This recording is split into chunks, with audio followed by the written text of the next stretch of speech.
बड़ी विकराल समस्या गढ़वा की है पलायन की।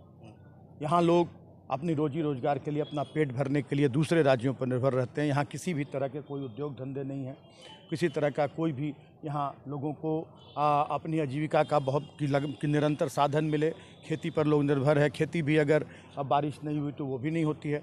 तो मेरा पहला अब हमने यहाँ आधारभूत सुविधा उपलब्ध करा दी है, सड़क, बिजली, पानी। अब तेज़ी से उद्योगपति से लेकर व्यवसायी तक यहाँ आकर्षित हो रहे हैं। अब गढ़वा काफ़ी बदल चुका है। आने वाले दिनों में मेरा ये लक्ष्य होगा कि मैं गढ़वा को जो पलायन यहाँ की बड़ी समस्या उससे मुक्त कर सकूं, और गढ़वा में स्वास्थ्य सुविधाएं जो यहाँ अभी भी पूरी तरह से नहीं है, एक multi speciality hospital, engineering college, medical college मैं यहाँ दे सकूं। बहुत सारे प्राइवेट जो हमारे राजनेता रहे हैं, मंत्रीगण रहे हैं, उनके प्राइवेट स्कूल कॉलेजेस तो हैं, लेकिन सरकारी कुछ भी नहीं है यहाँ।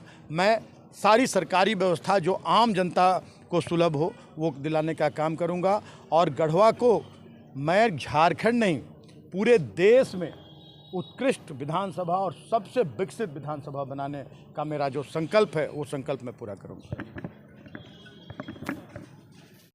देखिए, मैं यही कहूँगा कि ये बताने के लिए काफ़ी, सबसे पहले तो मैं अपने विधानसभा गढ़वा की जनता का मैं ऋणी हो गया कि मुझे जो मौका जनता ने दिया 5 साल के लिए, और मैं 2400 घंटे जनता के लिए समर्पित रहा, और उसका आज मुझे जनता ने कहे तो उसका उपहार देने का काम किया है।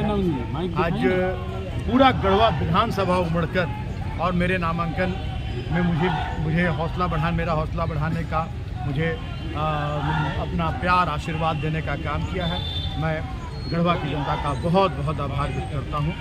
और ये लोकतंत्र जो हमारा भारतवर्ष का सबसे मजबूत लोकतंत्र है, और ये गढ़वा की जनता ने बता दिया कि चाहे कितनी भी कोशिश कर ले लोकतंत्र को कोई कमज़ोर करने की, संविधान को बदलने की, जनता अब बहुत जागरूक हो चुकी है। और जनता को अब हक अधिकार चाहिए। जो हमारी झारखंडी जन सरोकार की सरकार जो जनता ने 19 में गठन कराया, झारखंडी मानसिकता की सरकार, अंतिम पंक्ति के लोगों को रोटी, कपड़ा, मकान, सड़क, स्कूल, अस्पताल, सिंचाई की व्यवस्था देने वाली सरकार, और एक गढ़वा जो अभिशप्त जिला कहलाता था, अभिशप्त विधानसभा कहलाता था, उससे गढ़वा को मुक्ति दिलाने का मैंने काम किया है गढ़वा की जनता के आशीर्वाद, स्नेह, प्रेम और मार्गदर्शन से।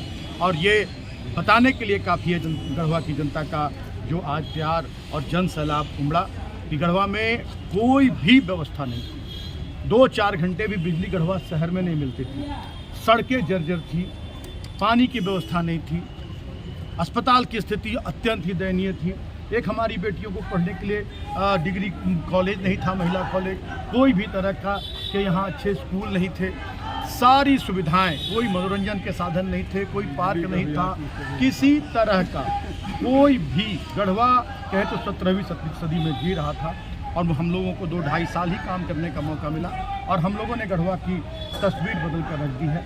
तो ये गढ़वा की जनता बता रही है कि अब जनता ठगी जाने वाली नहीं है। जात पात में हिंदू मुस्लिम, अब जनता को हक चाहिए, विकास चाहिए, और जनता इसका सर्टिफिकेट दे रही है। मिथिलेश जी, फहरिस्त बड़ी लंबी है काम की, लेकिन जो काम रह गए, और अगर फिर दोबारा मौका मिलता है, गढ़वा की जनता अगर आपको मौका देती है इस बार, तो प्राथमिकताएं क्या होंगी फिर? देखिए, गढ़वा की जनता का आशीर्वाद अगर मिलता है और फिर अगले 5 साल की जिम्मेदारी गढ़वा की जनता देती है जो